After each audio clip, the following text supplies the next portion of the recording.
বিসমিল্লাহির রহমানির রহিম। আমি মোহাম্মদ সেলিম ড্রাইভার। আমি কিছু কথা বলবো যারা আরব দেশে হাউস ড্রাইভারে যাবেন।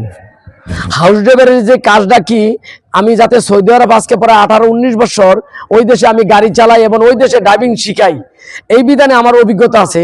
হাউস ড্রাইভার হইলো কি বাসার ড্রাইভার।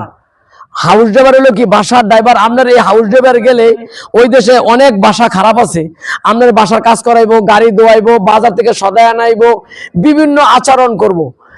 ভালো আছে শতের ভিতরে 2-1 জন ভালো, খারাপের সংখ্যা বেশি।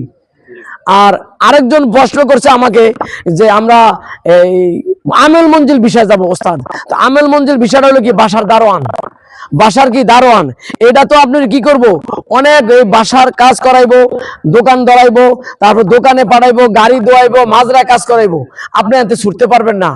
যদি মালিক বলা হয় যাতে বিষয় নিবেন, তার সম্পর্কে যদি আপনার জানা থাকে, তার সাথে বলে নেবেন যে আপনার মালিকের সাথে আপনার কিরকম জানা আছে, কিরকম অভিজ্ঞতা আছে। যদি ভালো লোক হয় তাহলে আমাকে এই বিষয়টাতে নিয়ে যাবেন। এই আমেল মঞ্জিল হয়েছে বাসার দারোয়ান, আর খাসাওয়া হয়েছে কি বাসার ড্রাইভার, মানে বন্দি জীবন। তো এই বিষয়গুলো বেশি ভালো হয় না। তো আমরা যারা যাবেন জান্নার শূন্য বুঝে শূন্য এই বিষয়গুলো যাবেন। সবাই ভালো থাকবেন। এই বিষয়গুলো কিন্তু মালিকানা বদলিব না, কথাগুলো খেয়াল করেন। সবাই ভালো থাকবেন। আমার চ্যানেলটা লাইক কমেন্ট শেয়ার করবেন। আসসালামু আলাইকুম ওয়া রাহমাতুল্লাহি ওয়া বারাকাতুহু।